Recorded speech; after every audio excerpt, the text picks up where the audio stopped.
soy Duncan Bennett de Oxford University Press, porque Jamie es un autor de libros de Oxford, unos libros sobre la imagen, sobre todo para profesores.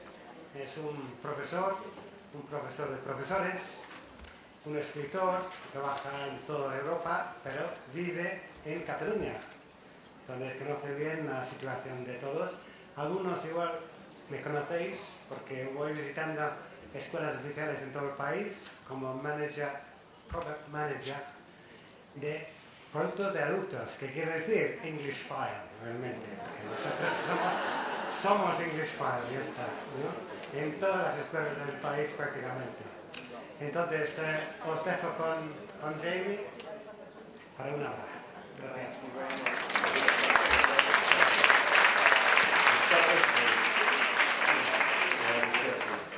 I think I'm going to go here. Is that okay? Yeah, are you okay in front? I'll try very hard not to fall. Hola, profis. ¿Cómo estáis? ¿Por qué no trabajáis hoy? No entiendo eso. What's wrong with Thursdays at school? So it's a day off work, not a day of work. A day off work. Very, very good. So just start with muchas thank yous to la escuela por invitarme. Very, very happy to be here.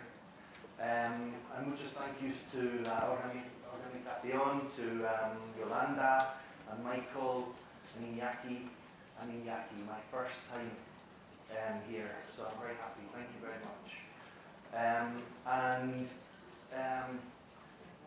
Gracias very much to Oxford for sponsoring me, for bringing me here. So thank you very much to Sylvia and Duncan. Who's from here? Who's from Pamplona? Who's from here? If you're from Pamplona, what you are a what? What's the adjective? A Pamplon, a Pamplonica, or a Pamplonico? Pamplon.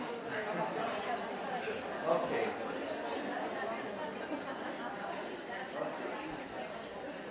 So that's the fact. Oh yes, but the biggest Keddie Casco for you for being here, for spending this. We've got 1 hour, which started 2 minutes ago. Is that right?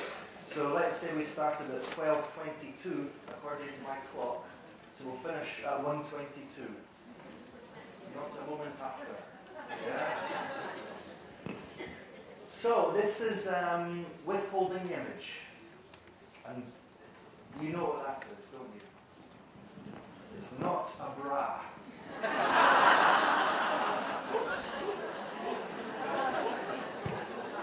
It's a blindfold, isn't it? Just so that you know. And this is the metaphor for this talk. There's a film that I have not seen, and it's called Detachment. Has anyone seen this film? You've seen this? No. Put up one person over it. Is it a good film? Who else has seen it? Okay. So I've not seen it yet. I've just seen one little clip on YouTube. And the teacher, what's the teacher's name in the film? Do you remember? If you've seen it? I don't know the teacher's name, but there's a clip that I saw on YouTube. I thought it was great because it all starts with the teacher at the blackboard, and he writes a word at the blackboard, and the word is what's the word? What's the word? I've forgotten. Am I speaking too fast, by the way? Am I okay? Assimilation. He writes assimilation, and he says to the class, what does assimilation mean? And the girl puts up her hand and she says, taking things in. And he says, yes, absorbing things, taking things in. And then he writes on the blackboard, ubiquitous. And he says, what does that mean? And the same girl, because she's la pelota, she says, everywhere, all the time. And he says, okay, so what does ubiquitous assimilation mean? And the answer to that, coming from a boy in the corner, is taking in everything, everywhere, all the time. And he says, yes, exactly. And it's at that point that he says something that just appeals to me a lot. It's an idea that I've been thinking about but never been able to express in words until this teacher said it. He says, how are you to imagine anything if the images are always provided for you? This is, according to the teacher, what ubiquitous assimilation is. Images here, images there. And we inform ourselves from the images around us. You know the expression, you are what you eat? Who mentioned chorizos earlier on? You could extend that to say, you are what you see, couldn't you? And this is what I think is happening here. And what I like doing is to withhold the image. Take images into the classroom and withhold them. Communicate them verbally and ask questions about them before students have actually seen them. I want to give you some examples of this. It's maybe something you do in any case. But just before I do, I want to share a puzzle with you. Romeo and Juliet. You know them, right? Let me give you a situation. You've got to explain what happened, okay? Romeo and Juliet are dead. They're lying on the floor in a bedroom. And the floor is very wet. And above them, there's a shelf. And Romeo and Juliet are surrounded by lots of pieces of broken glass. You know this, don't you? Perfect, no problem at all. There's always some people in the classroom that know it. Put your hands up if you don't know it. Okay, that's good, that's perfect. So Romeo and Juliet are dead. They're lying on the floor in a bedroom. The floor is very wet. Romeo and Juliet are surrounded by lots of pieces of broken glass. Above them, there's a shelf. All the doors and all the windows are locked, and there's no sign of a break-in. And the house is located next to a railway track. Can you explain what happened? Romeo y Juliet están muertos, están estirados en el suelo, en una habitación, el suelo está muy mojado. Romeo y Juliet están rodeados por muchos trocitos de cristal roto. Y encima de ellos hay un estante. Y la casa está ubicado del lado de un vía de trenes. Y ya está. Okay, put your hand up if you know this one. You are the teachers. You're the teachers. Don't give your students the answers, but turn to your students and ask them to speculate, to make a theory, to explain what happened to Romeo and Juliet. I'll give you 30 seconds, that's all. Are you ready? Go.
Teachers, did any of your students guess the answer?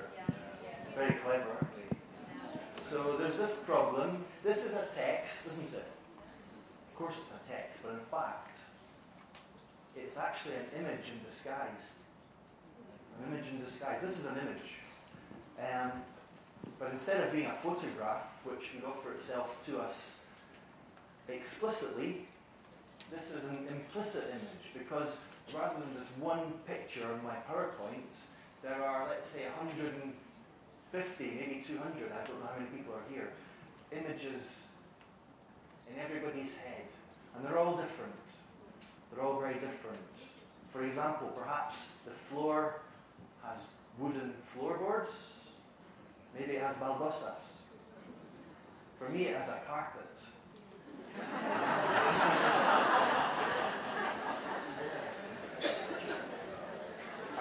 Are Romeo and Juliet on the left or are they on the right?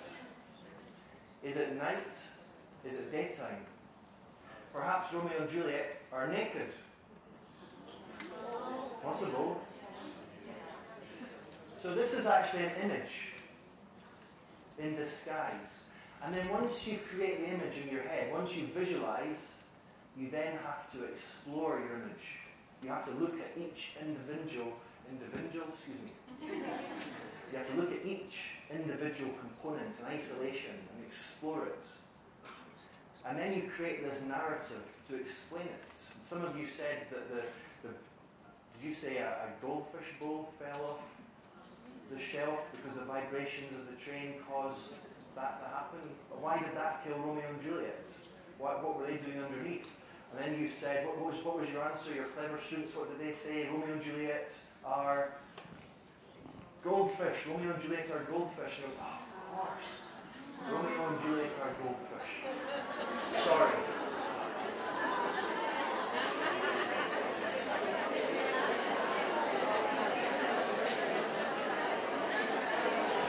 So I misled you. Now let me tell you a quick story. I wanted to include this activity in a book that I wrote a couple of years ago for Oxford, one of the book that Duncan mentioned. And it was a book on images, and I wanted to include this activity because it's an image activity for me. There's no explicit image, but it's an image activity. And the editor said, okay, great, fine, splendid, fantastic, super, no problem. But we need to include an image in the book. And I said, well, wait a minute, why do we need to include an image in the book? This is a mental image. And she said, well, just in case there's some teachers that don't get it. And I said, of course they're going to get it. What are you talking about? But she won the argument. And we had to get a picture. So I was working with an illustrator who's based in Las Palmas called Nicolas. Does anyone know him? And he's a great artist, and he's a great illustrator. And I said to Nicolas, we need another picture. I've got this activity called Romeo and Juliet, and I need you to give me a picture of two goldfish lying on the floor in the bedroom. The floor is very wet, they're surrounded by lots of pieces of broken glass, above there's a shelf outside the railway track, there's no sign of breaking, blah, blah, blah. But the thing is, actually, they're Romeo and Juliet. It's really funny. This is how it works. I explained everything to him. And he said, no problem, I can get you an image. And my email was long and, good explanation. 2 weeks later, in my email, popped in a message from Nicolas, and he said, Jamie, this is taking me a little bit longer than I expected, sorry. You'll get it in 2 days. It's almost ready, the illustration's almost ready, you'll get it in 2 days. No problem. Little bit of a problem making it clear, making it obvious that Romeo and Juliet are dead. So what I've done is I've included the bottle of poison above the bed.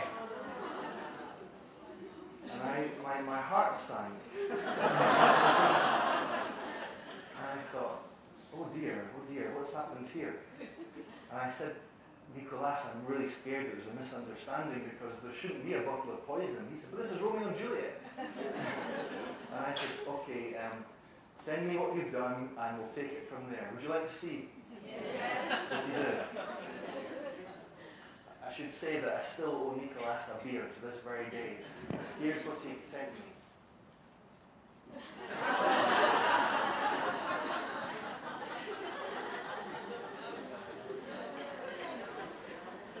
It's a great picture, isn't it? And what I immediately thought, well, maybe 5 minutes after seeing it, I thought, in fact, my editor insisting that an image was necessary is absolutely right. You can't be too shared, you can't be too safe when it comes to communication. And as teachers, and as writers, and as presenters, as some of us will be, as professionals in communication, we know that communication isn't clean. It's messy. It's messy and it's maverick. And anyone that works in illustration like this knows that if you want a specific image from an illustrator, you have to be absolutely explicit in your instructions. You have to draw a picture. You have to draw it with arrows, say this here, this there, this here, this there. And I looked at the email, the original email that I sent Nicolas, and it was far too long. And I thought it was being clear at the time, but it wasn't. It was completely open to misinterpretation. And this for me was one of the greatest learning experiences of my life, I think, because I thought about this afterwards and realized how these images that we create in our heads are so susceptible to variation and personalization. And if you're an architect, any architects here in your spare time? If you're an architect, you don't say, do you? You don't say, I would like a house, quite a big house, I want it to be sort of rectagonal, I want the kitchen to be in the top right, you don't do that, do you? You don't communicate in words, you create drawings, because you do not want any miscommunication to happen.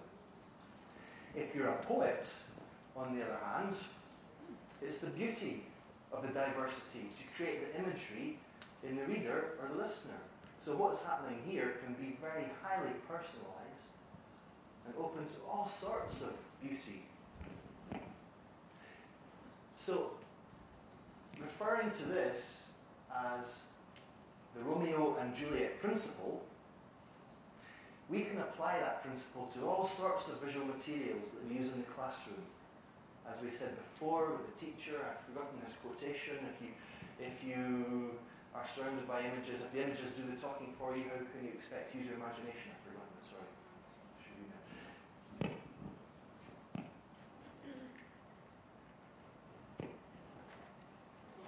Right, okay. I've got a picture in front of me, but you can't see it, can you? You promise? You wouldn't lie, would you? Okay, I'm the teacher. I'm going to apologise for treating you like students in the name of demonstrating techniques. You're my students, okay? It makes me feel more relaxed if I think this is an English class. This is a picture I'm holding in front of me. You can't see it. I'm going to describe it to you. There's something quite delightful about that, actually. It makes me feel in control in the classroom. Oh yes, a picture. Just show it to us and you know. This is a picture of a day of celebration. A day of celebration. What do you think is happening? Any ideas? A wedding. A birthday. A christening. A wedding, a birthday, a christening. A day of celebration. In this photograph, there is una multitud. What's that in Spanish? A crowd of people. Do you use that question? That's one question that I could not teach without. I couldn't survive without asking that question. How do you say that? Just throw it in Spanish, ask it back in English. A crowd of people. A crowd of people. Everybody? A crowd of people. And some of them are holding objects above their head. Flags. So if you said flags, this day of celebration is what? A football match. Okay. What could these objects be? Flags? Glasses. If you said glasses, what's this day of celebration?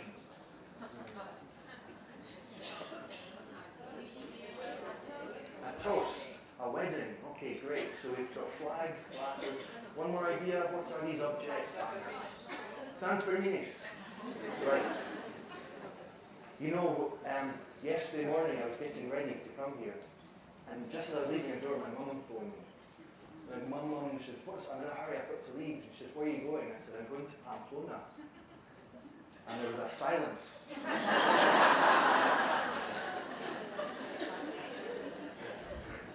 I said, what's wrong, Mum? And she said, Jamie, when you moved to Barcelona a few years ago, you made me a promise. Mum, do you know what the promise was? You will never go to Pamplona. I said, no, Mum. I said, I would never run with the bulls. That happens in July. This is April. I'm not going to run with bulls. I'm going to work with teachers.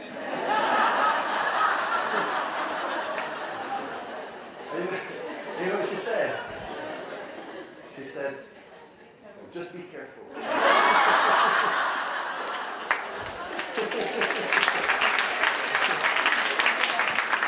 So be careful. Take care of it. Anyway, is that being filmed? Sorry, Mom. Anyway, where were we? That's great. I use that tag in class a lot for digressions. Anyway, where were we? Anyway, where were we? This is a photograph, a day of celebration, a crowd of people. Some of them are holding objects above their heads, and the objects are mobile phones. Why would you hold a mobile phone above your head? To take pictures, to take pictures of what? Concert.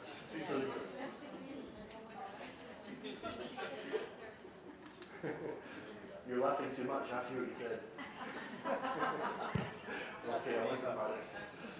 Okay, let me tell you what they're taking pictures of. They're taking pictures of the happy couple. A happy couple who are engaged in a passionate kiss. What else do you expect to see in this photograph? Give me 5 things. Cakes and rings and flowers.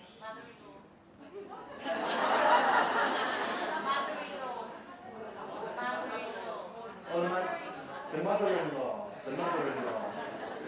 Cakes and rings and flowers and mothers-in-law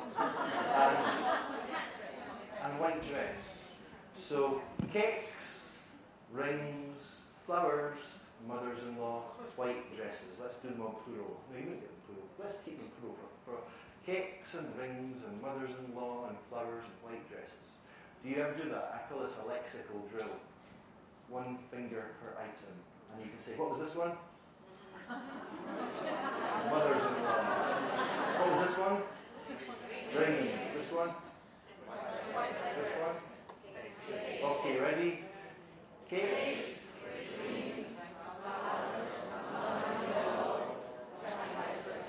Excellent. Okay, what are we talking about here? Talking about weddings. Why? Why are we talking about weddings? This is not a wedding photograph. Are you mad? No, this is not a wedding, but I'll tell you, you think the couple have just got married, don't you? They have just got married. Acaban de casarse, you think. But no, they have just done something. Acaban de hacer algo, pero ¿qué es? What is it? They have just got engaged. Great guess. I would write that on the board. Give me another one. Acaban de... What's engagement in Spanish? Another one. They have just got engaged. Another possibility.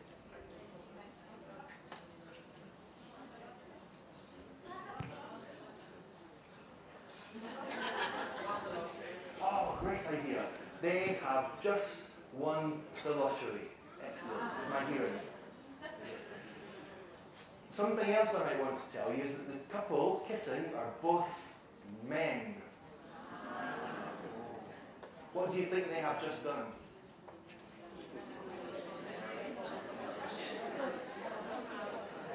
They have just come out.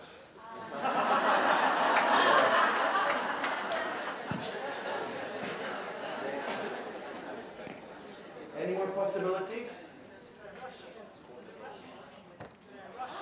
They are Russian.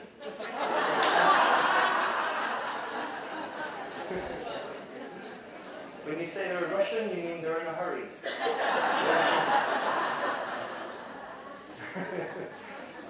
The last thing you need to know is that this couple, these two men, have never met before. One more, give me 3 more ideas. What has just happened? What have they just done? ¿Qué acaba de pasar? ¿Qué acaban de hacer?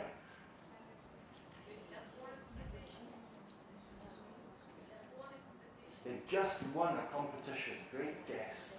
We could elaborate and find out what kind of competition, but we're going to move on. They have just drunk a bottle of whiskey.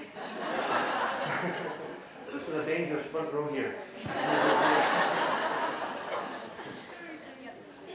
They have just escaped from where? Okay. Great, we could elaborate on that again. You see, the secret to this activity, so choose a picture, and I would recommend choosing a picture that you're already familiar with. A photograph that you use in your classroom already. If you're the same as me, you'll have your materials that you've worked with again and again and again. They come out again and again and again. Do you do that? And often the beauty of that is seeing the potential in one single piece of material, an image, a text, a video clip. And I bet that the images that you use in your classrooms are engaging in some way or another. So how could you apply these techniques to the images that you already use? Would you like to see the picture? Yeah. We can do something else. Yeah, I'll show you the picture. Are there any football fans?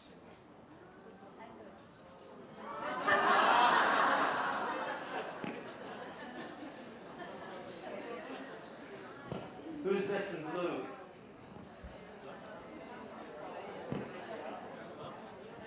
Yeah, this is Frank Lampard, the captain of...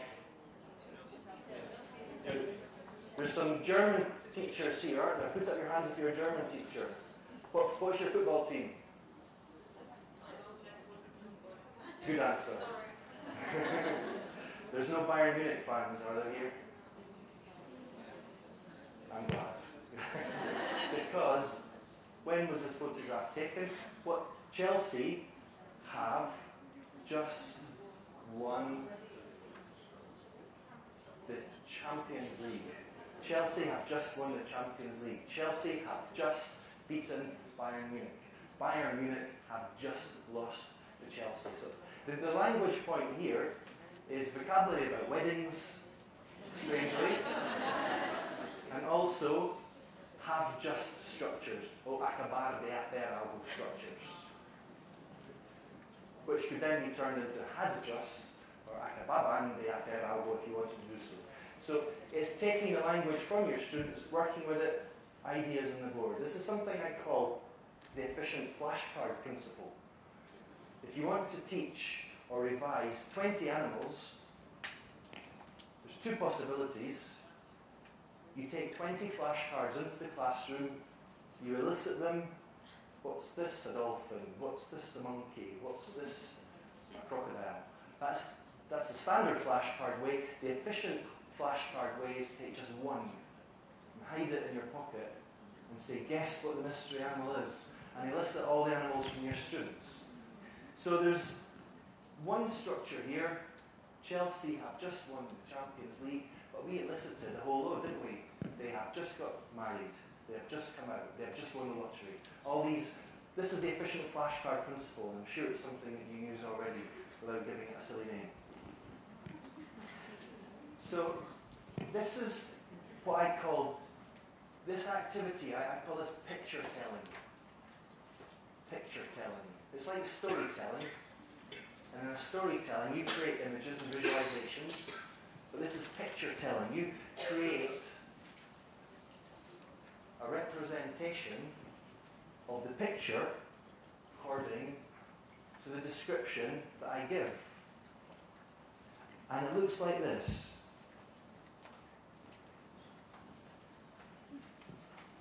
Parenthesis moment.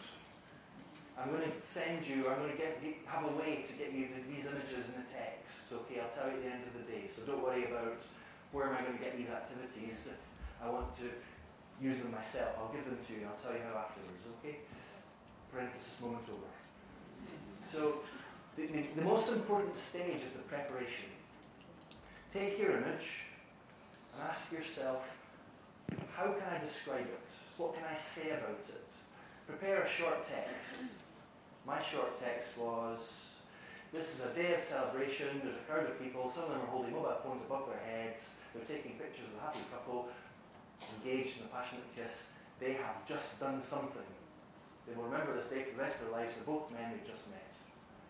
That's my text. Then it's a case of considering how to turn that text from a monologue into a dialogue. What questions do you ask? What language teaching techniques do you incorporate? And then it's a case of visualization in all the heads and exploration. Exploration could be when you could compare your ideas or ask the teacher questions. In Romeo and Juliet, I give you 10 or 12 questions to ask the teacher to work out why Romeo and Juliet are dead. That could be the exploration. But this is a continuous visualization, exploration, visualization, exploration. And finally you get the picture. Bam! You find out Romeo and Juliet are goldfish. You find out that it's Frank Lampard and a random fan kissing. That is the resolution. And the resolution is a moment of comparison where you compare your visualization with the actual image. But it's your visualizations that is the material here. The image is just a little extra component to the activity. Much more important is what's going on here. And it's a good idea to try and explore the ideas that come into students' heads. Rather than say, what's happening here? And they say, they just got married. And you say, no. Say, oh, they just got married, so what else do you see in the picture? They've just escaped. No, much better. Ah, where have they escaped from? Is everybody happy? Anyone got anything to ask or anything to say before we go on? So it's epic misreading at the beginning because of the happy couple. Exactly. There's a linguistic element which very much is a misleading element, exactly, and that's very intentional. Maybe students will not like you for it, but that's the risk we take when we go into the classroom every day, isn't it? Would you like another example?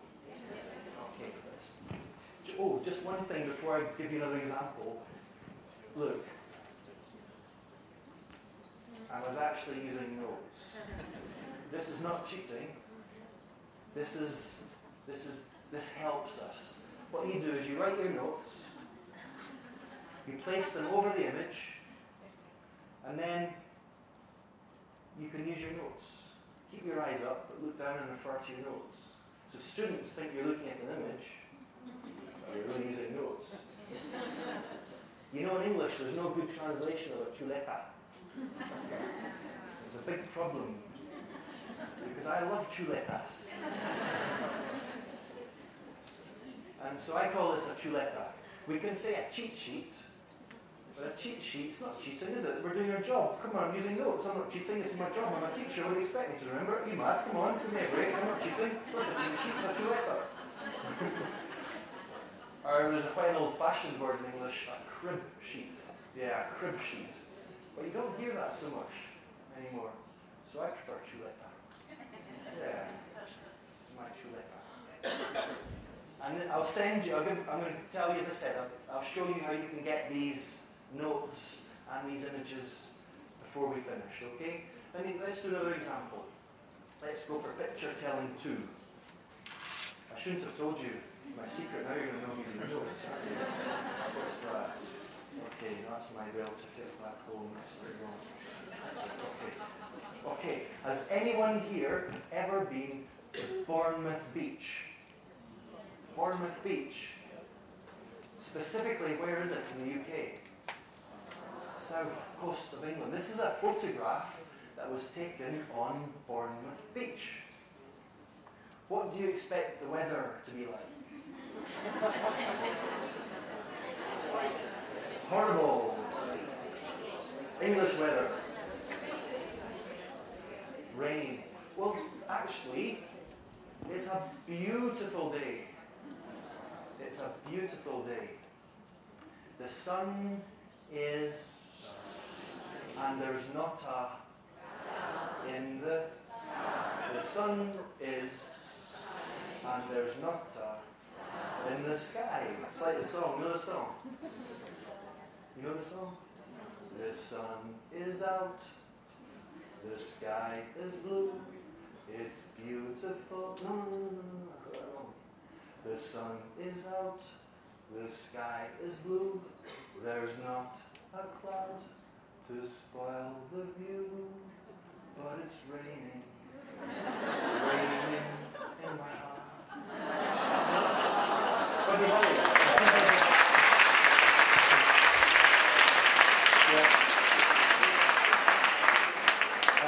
I love that text in English. It's one of the most fantastic short texts for beginners. And I know there's some Chinese teachers here and Japanese teachers. I'm looking over here.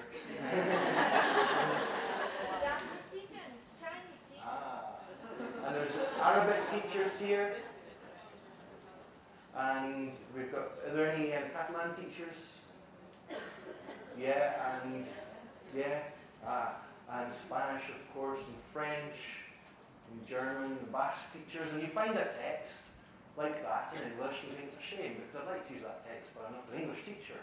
This is when translation becomes a potentially fantastic tool in the classroom.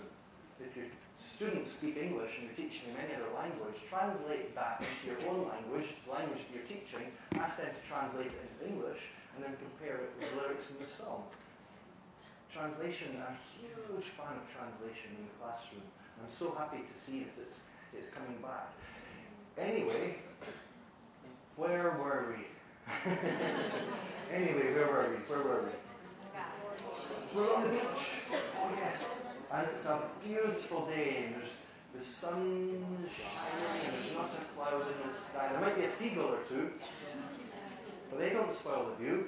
And so I could ask you at this stage, what else do you expect to see in the picture? But I'm not going to, because you've seen that already. You need to say ice cream, maybe ponies. You might say sunbathers. You might say the sea. It's possible, a beach. You might say, what else would you say? Sand. You might say children. You might say, yeah. Chairs. What kind of chairs might you say? Deck chairs. What are deck chairs made of? Canvas, and they are plegable. What's that in Chinese?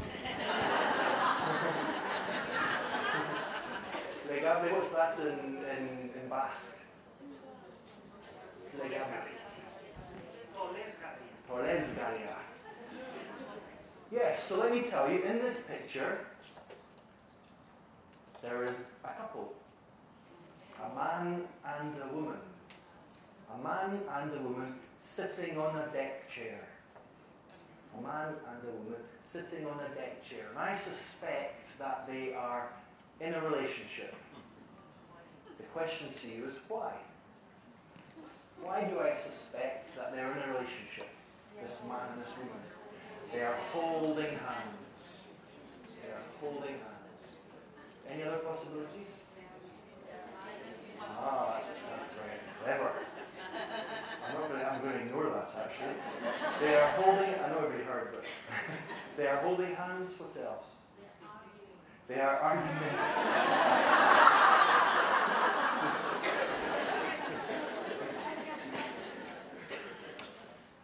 Another possibility. They're wearing the same sweater. One big sweater.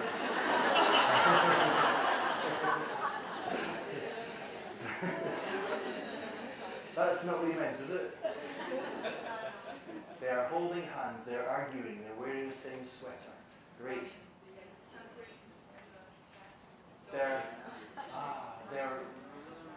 putting sun cream on each other?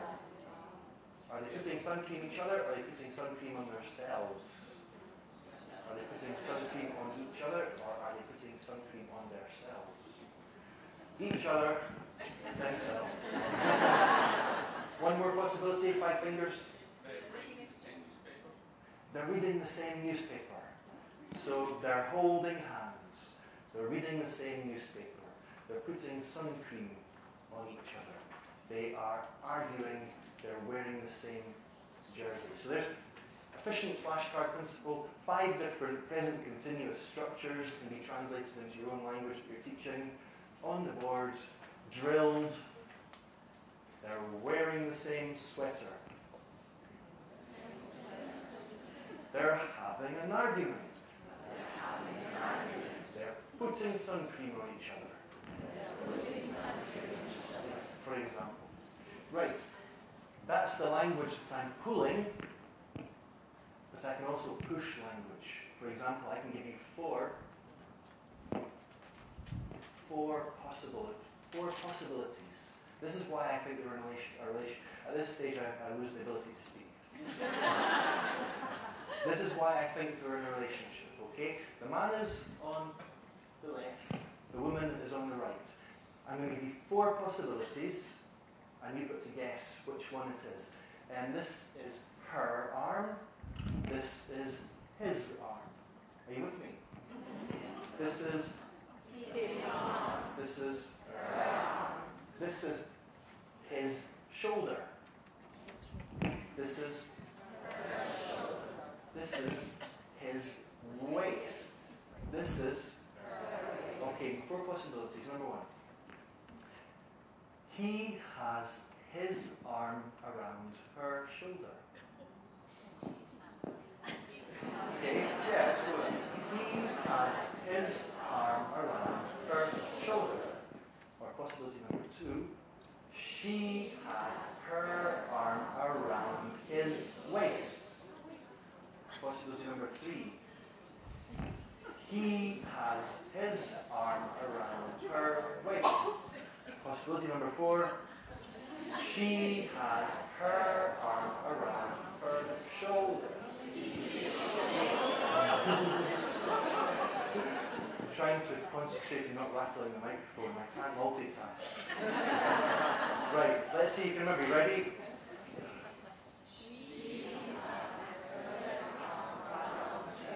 Keep up with the knees.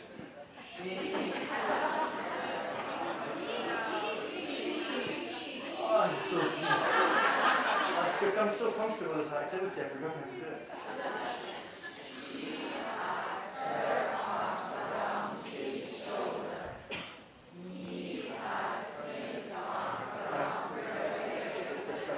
You get it.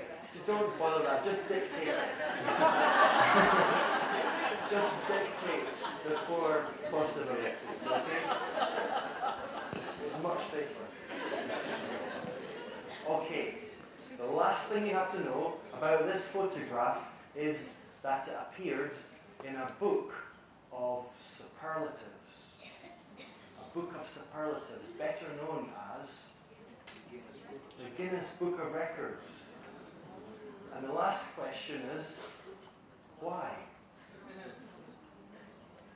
Efficient flashcard principle again, eliciting as many possible superlative aspects of the photograph as you can visualize. Give me one. The biggest man in the world. The fattest man in the world. The fattest man in the world. The longest kiss. The longest married couple. The oldest married couple. There's a difference, isn't there? The longest married couple and the oldest married couple. Okay, anything else? What about the weather? The sunniest day on record. The hottest day on record. The longest day of the year. There's so many possibilities. So I'm pulling language and pushing language. Any more ideas? What about the longest arm in the world?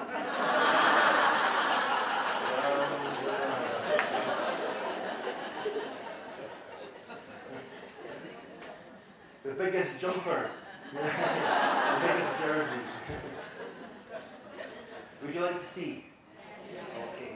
This was taken on Bournemouth Beach almost exactly a year ago today.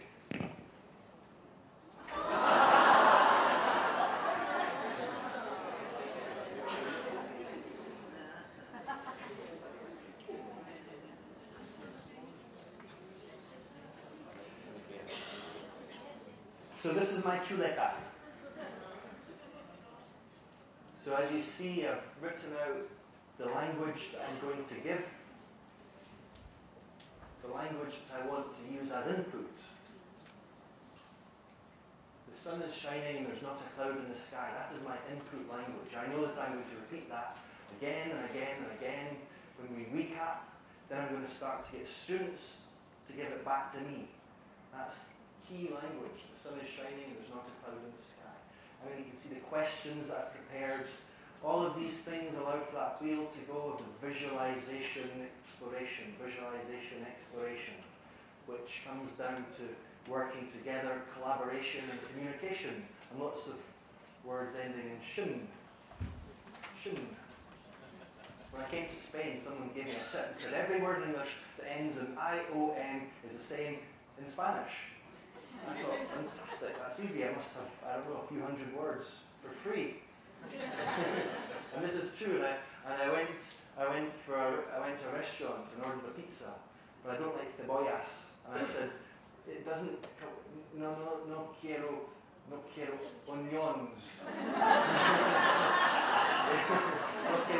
onions. So it doesn't. It has exceptions. Right. We've got one more, and then it's time for lunch. One more, and it's time for lunch. And let me just show you some adjectives. I have another photograph, one more photograph here. I'm going to describe my photograph to you. And these are some of the adjectives that feature in my description.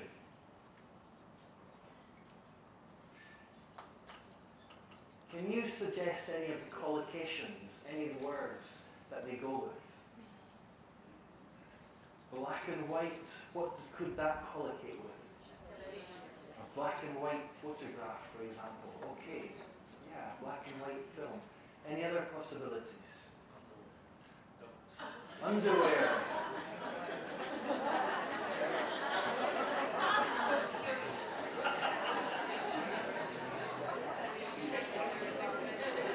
Discreet underwear. Or grey underwear. Grey underwear. Or curious underwear. Okay, choose an adjective and give me another example. Bare feet. Bare feet. Definitely could be bare feet. Okay, bare necessities. The thing about collocations is they don't always go together. Sometimes they become separated, like married couples. So you could be asking, to what does, for example, discreet refer to? It might not be a discreet something. It might find itself in a similar sort of idiom, for example, or frase hecho.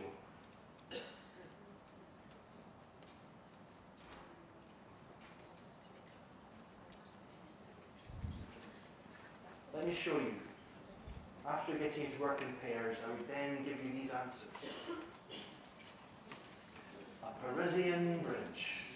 You'd never have got that, I know, but it doesn't matter. Two curious passers-by. What's a passer-by in Spanish? I always lack that word.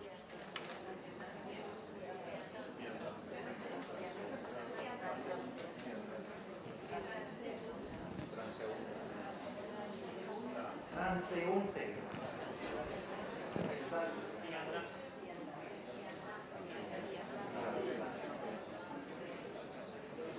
The sky looks grey. In this photograph, the sky looks grey. The trees are bare. They are not alone. Who is not alone? The passers-by, possibly, or possibly somebody or something else. A lazy day, a lazy autumn day. Not being very discreet about it. Now, just with these few words alone, I'm sure that there's something happening here, the beginning of a picture. So the exploration's already starting, the visualization's already started. Any ideas of what this photograph is of? A couple kissing. I'm going to describe it to you. I'm going to make this less of the wheel of visualization exploration. I'm just going to turn this into more an activity that involves listening. More just a visualization. So just relax. Sometimes when we do visualizations, we ask students to close their eyes. But I don't myself feel very comfortable about doing that in classroom or in workshop situations. So I prefer to just let them close their eyes if they want to. You may close your eyes if you like. I will not assume you're falling asleep. Also, you don't have to close your eyes to visualize, do you? You visualize when you read. You can't read with your eyes closed. It's impossible. True. Are you ready? Okay. Okay, this is a black and white photograph that was taken on a Parisian bridge. The sky looks grey, and the trees beside the river Seine are bare. That means there are no leaves. I'm not sure, but to me, this looks very much like a lazy autumn day. For some reason, I imagine that it's a Sunday. You know those old black and white photographs that capture magical moments that would otherwise have been lost in time? This is one of those. Now, on the bridge, there are two Parisian artists at work. A painter and a photographer. A photographer. And this is a photograph. When I look at this picture, when I look at this photograph, I sometimes wonder if they know each other. They're both in Paris, they're both artists. Do they know each other? Or perhaps they've never met, which would be quite funny, wouldn't it? Funny in a strange sense. Interesting it would be. So do they know each other? Perhaps they've never met, I don't know. Let's start with the painter.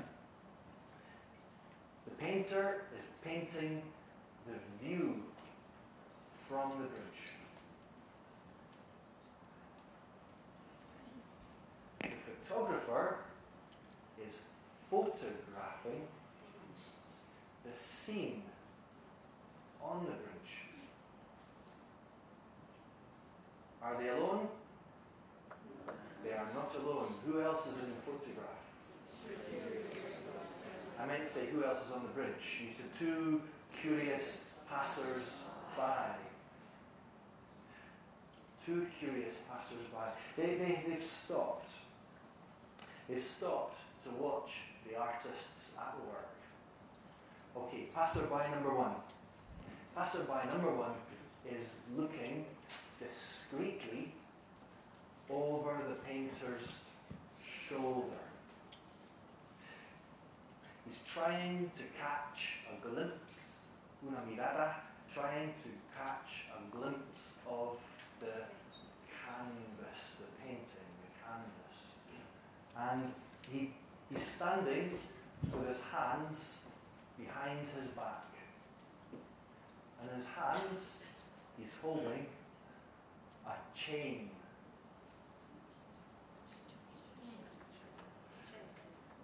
Passerby number two is looking in the opposite direction.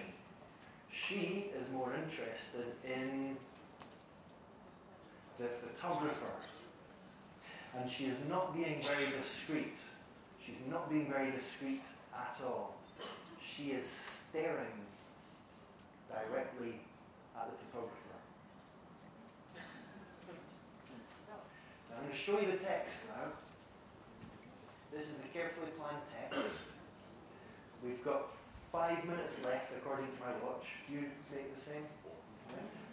What I'd like to do with 2 of those minutes is to take out a piece of paper and a pen and show me your piece of paper and show me your pen. Excellent. And what I'd like to do is make a quick sketch of your image.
Finish your picture. Can you hold it up so I can see it?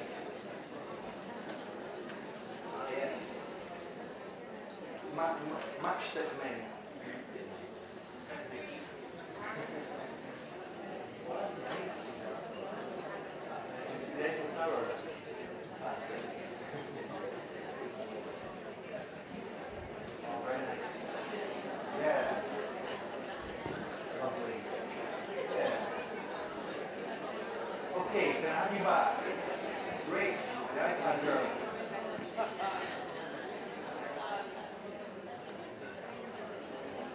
So you could compare pictures of each other and try to find differences. Most of the pictures that I've seen involve 4 people. But there's not 4 people in my picture. How many people are in my picture? 3. No. 5. No. 2. Yes. There are only 2 people in my picture.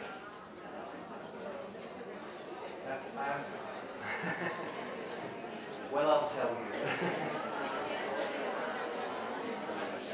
Some people are working it out.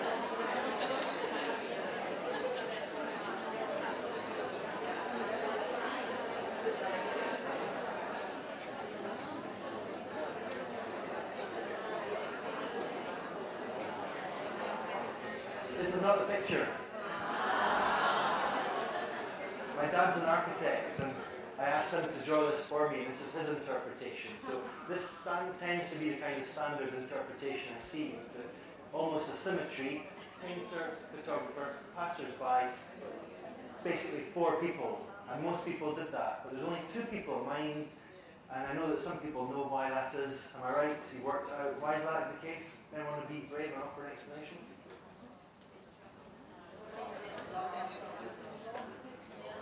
The painter is in the photograph. Yeah, the painter is in the photograph. Ah, be too clever. Well done.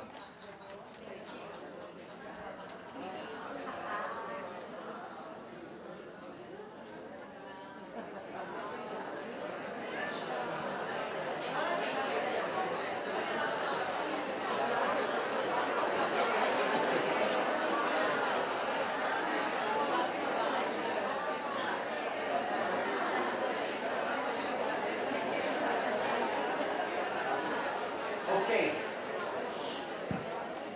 The last thing I have to tell you is how I'm going to give you these activities. I have a website called Lesson Stream. This is my website. If you go to, give me 2 days. Give me until, what day is it? Give me until tomorrow at midnight. Okay? At the very latest. I'll try and do it today, but give me until tomorrow midnight. Go to my website. This is what it looks like. On the right-hand side, you'll see it says the Lesson Stream blog. Okay?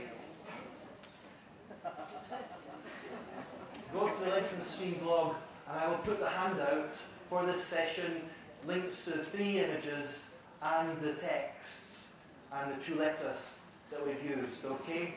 And anything else I can think of. Just before, where's Sylvia going? Going to take a quick photograph of them, just put beside the blog, and then we're finished. Is that okay? So, do you mind if I take a photograph? Okay, so one from this side. Can you all smile? Say, wave.